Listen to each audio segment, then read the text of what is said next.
El pasaje de hoy es 2 Samuel 15, versículos 1 al 12. Leamos juntos.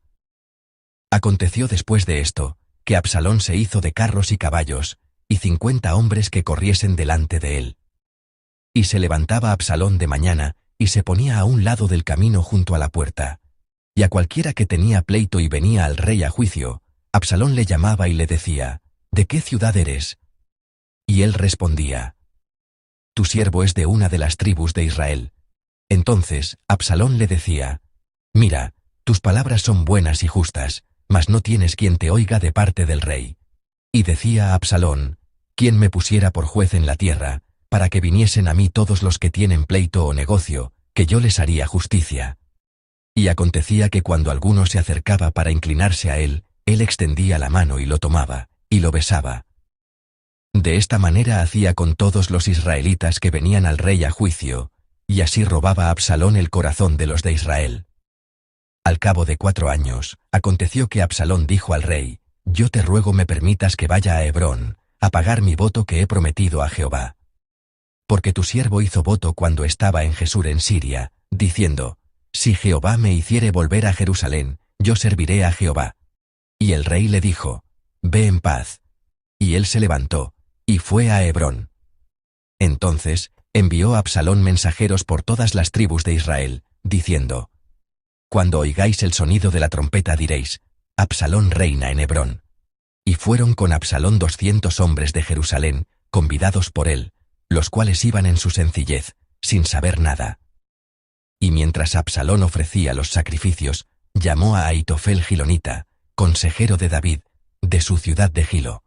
Y la conspiración se hizo poderosa, y aumentaba el pueblo que seguía a Absalón. Amén.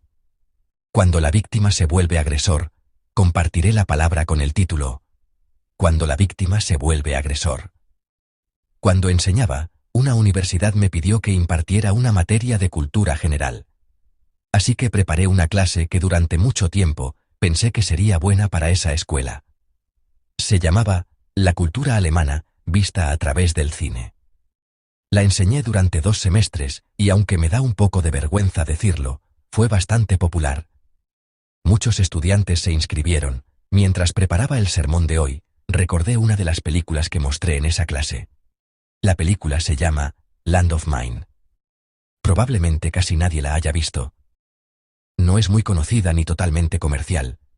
Trata de un hecho real ocurrido en Dinamarca, justo después de la Segunda Guerra Mundial. La palabra inglesa, mine, tiene doble sentido. Puede significar mío, como mi patria, pero también significa mina terrestre. Por eso el título puede entenderse como tierra de minas. Durante la guerra, la Alemania nazi colocó decenas de millones de minas en las playas de Dinamarca.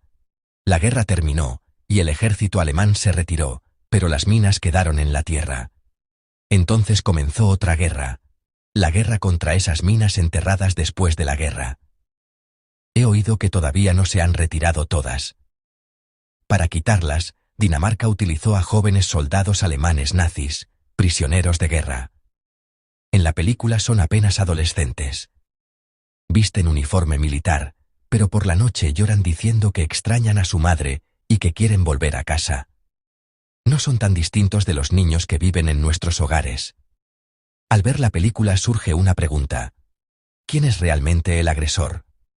¿Solo la Alemania nazi es agresora? ¿Dinamarca, que fue invadida, es solamente víctima? Eran prisioneros enemigos, pero eran menores de edad. Obligar a esos niños a entrar en el campo de la muerte para retirar minas, hacer que se hirieran y murieran allí, ¿puede justificarse simplemente porque Dinamarca había sufrido mucho en la guerra? No podemos decir que Dinamarca fuera igual que la Alemania nazi, pero ¿no se convirtieron también ellos en agresores? Esta es la realidad de la guerra. La guerra crea muchas víctimas y, al mismo tiempo, hace que todos se vuelvan agresores. Al final, ya no se distingue claramente quién es agresor y quién es víctima. Y así, agresores y víctimas terminan siendo todos personas heridas por la misma violencia. Que todas las guerras de esta tierra terminen pronto. El personaje principal del texto de hoy era una víctima con una gran herida en el corazón. Pero esa víctima comenzó a arder en deseos de venganza, y terminó convirtiéndose en un agresor cruel.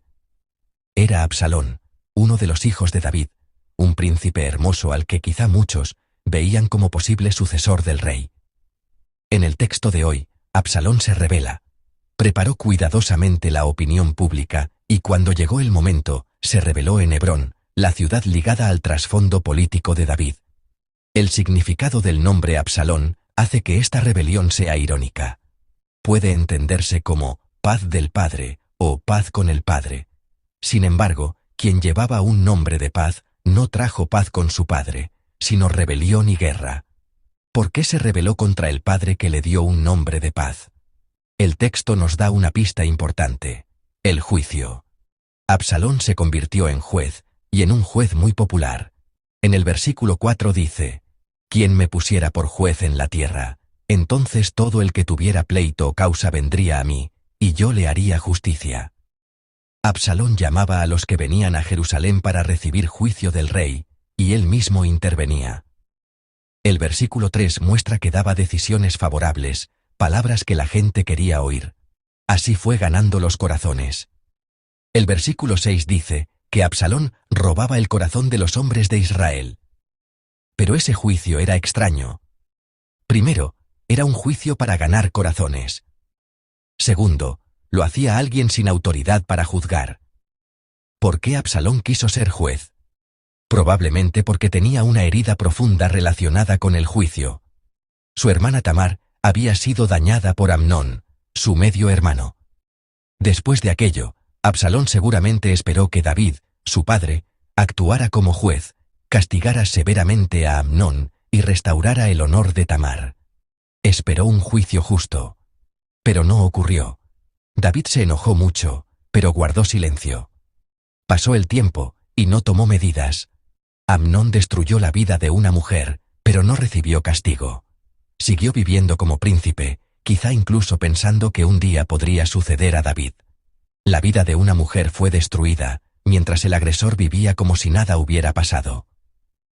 Absalón miró esta situación absurda durante 2 años y decidió convertirse en juez por sí mismo. Decidió vengarse.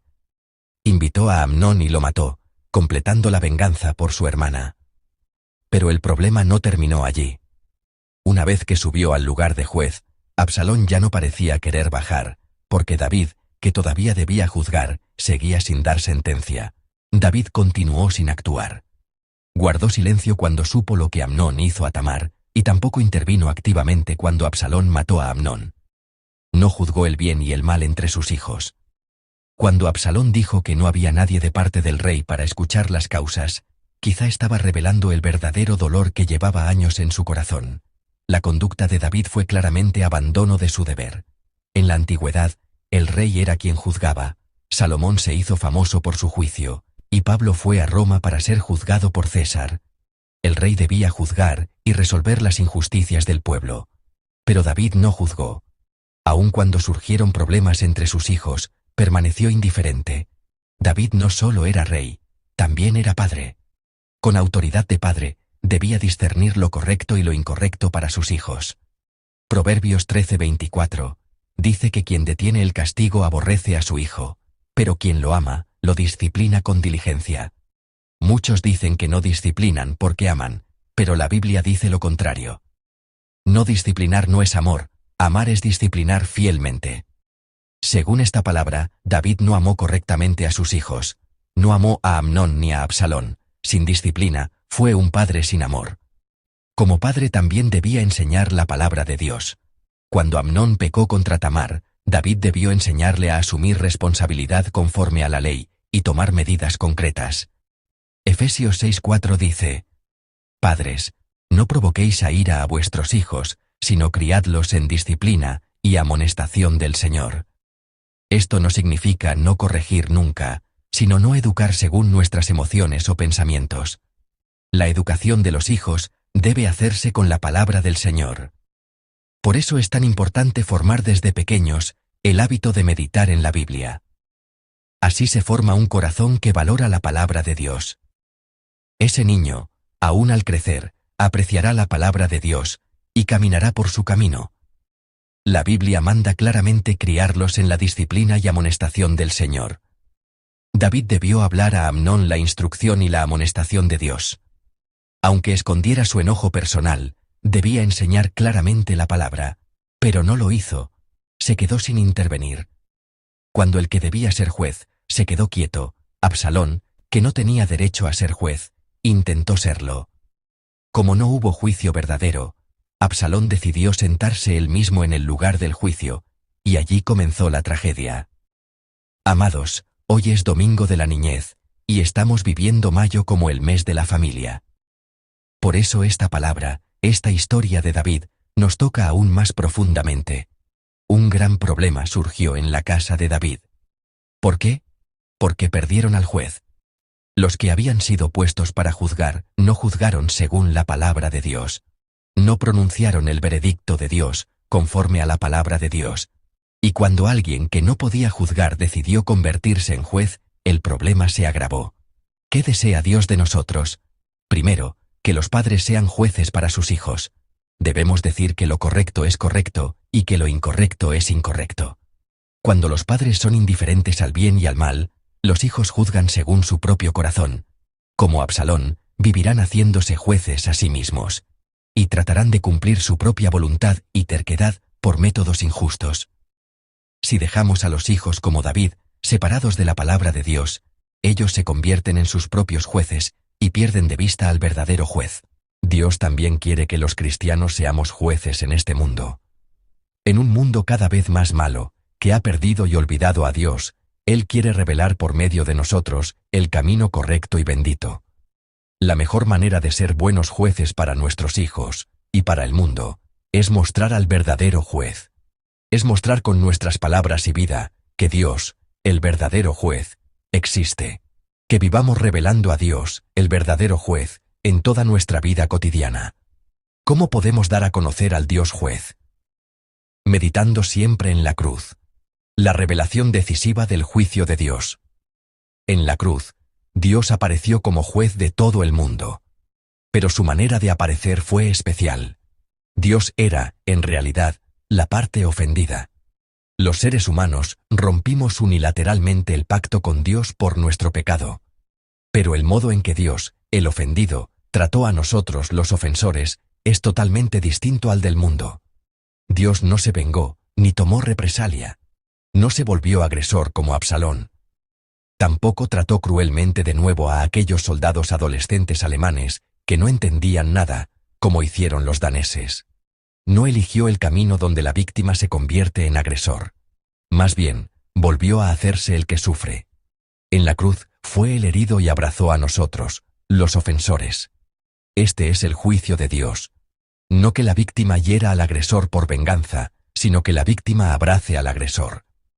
Así es la manera de juzgar de nuestro Dios, que el ciclo de venganza y represalia sea roto por el amor de la cruz, el amor de Cristo, que el ciclo de amor y sacrificio comience otra vez desde la cruz. Al comenzar esta semana, no vivamos según la forma mala del mundo en la que la víctima se vuelve agresor. Llevemos en el corazón el camino de la cruz, donde la víctima abraza al agresor y se dispone incluso a ser herida otra vez. Solo quienes creen que Dios es el verdadero juez pueden vivir así. Que seamos santos que revelan al verdadero juez, derritiendo incluso a enemigos en el horno del amor del Señor y conduciéndolos de vuelta a sus brazos. Pensemos en la palabra recibida y cantemos aún las flores. En este lugar brota la fuente de vida. Al pasar por el valle de lágrimas, pronto habrá fruto y abundará la risa.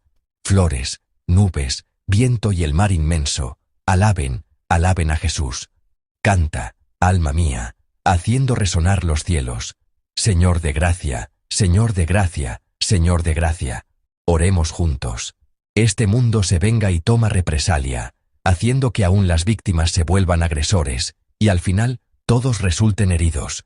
En este mundo, el Señor nos llama a meditar en el amor de la cruz. Haznos vivir según la ley de la cruz. Aunque seamos víctimas, y aunque volvamos a ser heridos, ayúdanos a creer que la venganza y la retribución pertenecen solamente a Dios el juez, y a proclamar la ley del Señor, con amor y sacrificio. Oremos juntos. Señor, Señor, Señor, Señor de amor, gracias. Vivimos en un mundo que no soporta sufrir daño. Ayúdanos a creer que hay un verdadero juez que juzga todas las cosas. Aunque suframos, tú compensas, llenas y haces justicia. Ayúdanos a entregar por completo a ti la venganza y la retribución, y a vivir sirviendo con amor y sacrificio. Oramos en el nombre de nuestro Señor Jesucristo, que lo entregó todo por nosotros y cargó con todo por nosotros. Amén.